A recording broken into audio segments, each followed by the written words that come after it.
불기 2559년 부처님이 오신 날 각 사찰마다 봉축 법회가 열렸습니다. 또 사찰이 있는 도심 근교와 유원지에도 마지막 연휴를 보내려는 나들이 인파로 북적였습니다. 익산 미륵사지와 왕궁리 유적지가 포함된 백제 역사지구가 유네스코 세계문화유산에 오를 것이 유력시되고 있습니다. 이를 계기로 전주가 왕도인 후백제 역사의 재조명과 유적 발굴 노력이 요구되고 있습니다.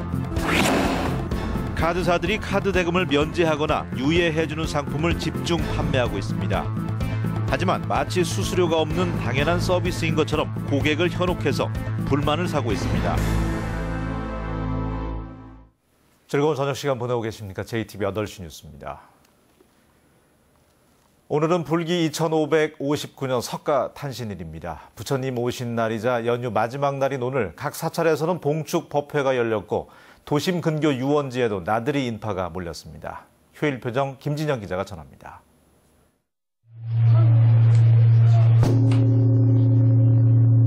장엄한 종소리가 온 누리에 울려 퍼집니다.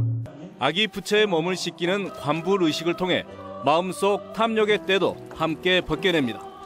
부처님의 공덕을 기리는 봉축 법요식이 각 사찰마다 일제히 봉행됐습니다. 금산사 올주 큰 스님은 법어를 통해 깨달음은 약자를 위한 나눔과 헌신 속에서 완성된다며 설파했습니다. 인류 참된 스승인 부처님의 가르침을 본받아 슬기롭고 베푸는 삶을 살자고 다짐하는 날입니다. 신도들은 대웅전 마당에 오색 연등을 내걸며 가족의 안녕을 기원했습니다. 저희 가족들이 일단은 건강하고 저희 엄마가 좀 아파 계셔요. 엄마가 좀 오래 사시고 건강하게 오래 사셨으면 좋겠어요. 조용한 한 사찰에 잔치판이 벌어졌습니다. 사물놀이패가 한껏 흥을 돋굽니다. 흥겨운 시간을 함께 보낸 사람들은 사찰 음식을 나눠 먹으며 부처의 자비를 가슴속에 담아갑니다. 처음 와보는 거리지만 부처님을 생각할 수 있는 자리가 될 수 있었던 것 같아요. 그래서 너무 기쁘게 생각하고 있습니다. 황금 연휴의 마지막 날, 부처님의 자비가 온 누리에 가득한 하루였습니다. JTBC 뉴스 김진형입니다. 익산의 미륵사지와 왕궁리 유적지가 포함된 백제 역사지구가 유네스코 세계문화유산에 오를 것이 유력시 되고 있는데요. 이를 계기로 전주가 왕도인 후백제 역사의 재조명과 유적 발굴 노력이 요구되고 있습니다. 권대성 기자입니다. 전주 숭암산의 후백제 견원이 쌓은 것으로 알려진 동고산성. 단일 건물로는 가장 큰 규모를 비롯해 8개의 건물터가 지난 1990년 발굴됐습니다. 그리고 25년 만에 산성의 정문터가 확인됐습니다. 너비 6.1m, 높이 2.2m로 우마차 2대가 서로 지나다닐 수 있는 큰 규모입니다. 정문터 옆에는 수로도 확인됐습니다. 그 성의 그 축성 기법하고 출토 유물에 있어서 후백제와의 관련성이 있다라고 하는 것을 확인했다라고 하는 굉장히 의미가 있는 걸로 생각이 듭니다. 후백제는 도읍인 전주의 왕궁과 도성을 갖춘 것으로 전해지고 있습니다. 하지만 동고산성을 빼고는 관련 유적의 연구와 발굴은 이루어지지 않았습니다. 다행히 2, 3년 전부터 후백제 연구와 유적 발굴을 위한 움직임이 일고 있습니다.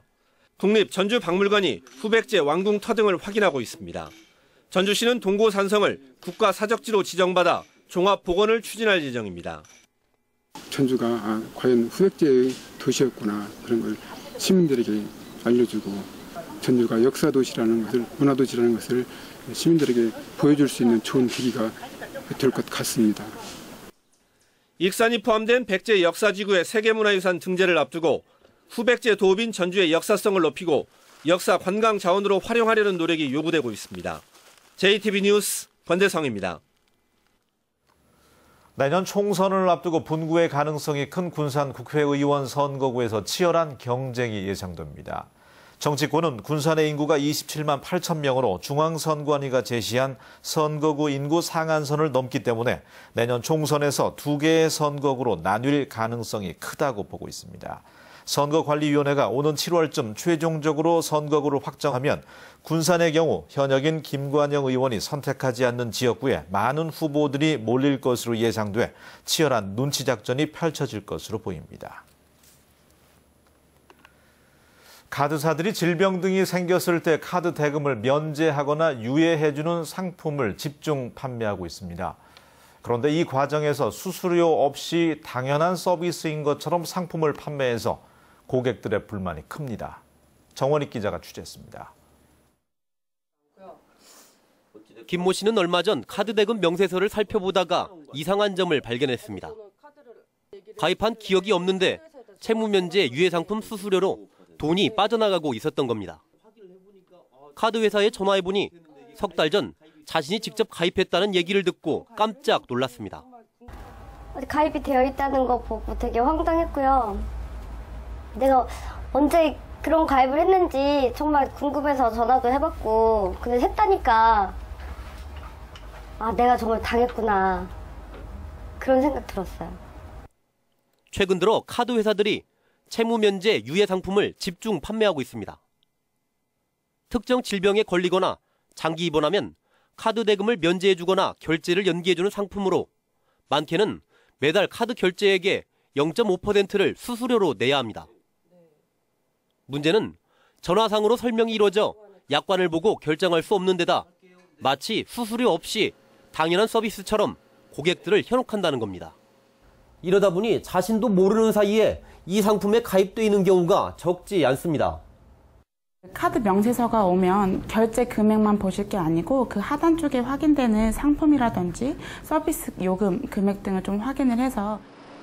금융감독원은 채무 면제 유예 상품에 대한 민원이 크게 늘어나자 카드사들의 영업행위를 조사할 예정입니다. JTB 뉴스 정원익입니다. 전라북도가 인구 늘리기 종합 대책을 추진합니다. 지난달을 기준으로 전북의 인구는 186만 9천여 명으로 최근 4년 만에 5천 명가량이 줄었습니다. 전라북도는 인구를 늘리기 위해서 시군과 함께 내고장 주소 갖기 운동과 귀농귀촌 활성화 조례 제정, 그리고 교육 지원 같은 다양한 대책을 추진하기로 했습니다.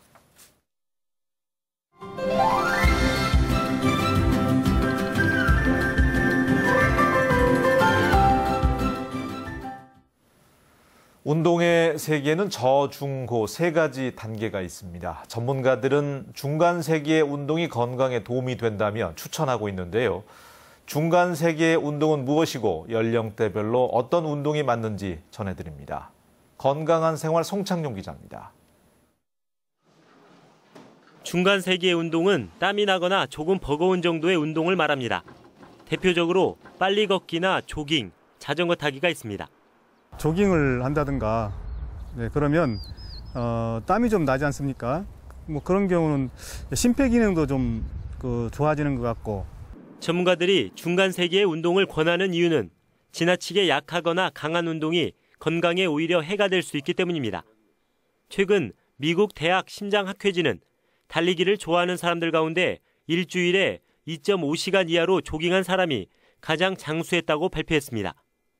일본 도쿄 건강장소 의료센터 연구소도 여러 운동을 한 노인들 가운데 1분에 120보 정도의 빠르게 걷기 운동을 한 노인이 가장 건강했다고 설명했습니다. 나이별로 20, 30대는 야구와 조깅, 에어로빅이 알맞고 40, 50대는 탁구와 골프, 배드민턴, 60대 이상은 볼링과 수영, 가벼운 근력 운동이 맞습니다. 약간 힘들다 해서 힘들다 수준에서 오히려 러닝을 실천하는 것이 여러 가지 심폐 기능을 통한 각종 성인병을 예방할 수 있는 바람직한 운동 방법이라고 할 수 있겠습니다. 무작정 운동을 하기보다는 자신에게 맞는 운동을 찾고 강도를 정해야 운동 효과를 높이고 건강을 유지하는 데 도움이 될 수 있습니다. JTB 뉴스 송창용입니다. 중소기업청이 이공계 대학생들의 창의적인 아이디어를 기술 개발로 연결하는 지원 사업을 추진합니다. 전북지방 중소기업청은 이공계 대학생들의 기술 개발과 창업을 지원하는 창업 꿈나무 과제를 추진하기로 하고 오는 25일부터 다음 달 15일까지 신청받는다고 밝혔습니다. 선정된 팀에는 기술 개발 자금과 창업 비용 등으로 최대 5천만 원이 지원됩니다. 온난화 등 기후 변화에 대비해서 고온에서 잘 자라는 영지버섯을 개발합니다. 전라북도 농업기술원은 76가지 영지버섯 유전 자원을 수집한 뒤에 32도 이상의 고온에서 성장과 품질이 우수한 종을 만들어서 오는 2017년부터 농가에 보급하기로 했습니다. 전북의 영지버섯 재배 면적은 20헥타르로 전국의 71%를 차지하고 있습니다. 한국농수산대학교가 전북 혁신도시 이전 이후에 처음으로 신입생을 모집합니다. 모집 인원은 작물과 원예, 산림, 축산 등 11개 학과 390명입니다. 원서 접수 기간은 농수산 인재 전형과 도시 인재 전형은 오는 8월 31일부터이며 일반 전형은 10월 5일부터입니다. 전주시가 상하수도 요금 고지서의 개인정보 보호 방안을 마련합니다. 전주시는 현재 개방형으로 만들어져서 부과 금액과 체납액 등 개인정보가 노출될 우려가 있는 상하수도 요금 고지서와 체납액 독촉장을 우편봉투 방식으로 바꾸기로 했습니다. 전주시는 올해 시범 운영을 거쳐서 2017년부터 전면 도입할 계획입니다. 날씨입니다. 전북은 내일도 맑은 가운데 낮 기온이 31도까지 오르는 등 초여름 더위가 이어지겠습니다. 서해안 등 일부 지역은 안개가 낄 것으로 보여서 교통 안전에 주의가 필요하겠습니다. 내일 군산과 김제 등 서해안 지역은 맑겠습니다. 아침 최저 기온은 11도에서 12도, 낮 최고 기온은 26도에서 30도의 분포를 보이겠습니다.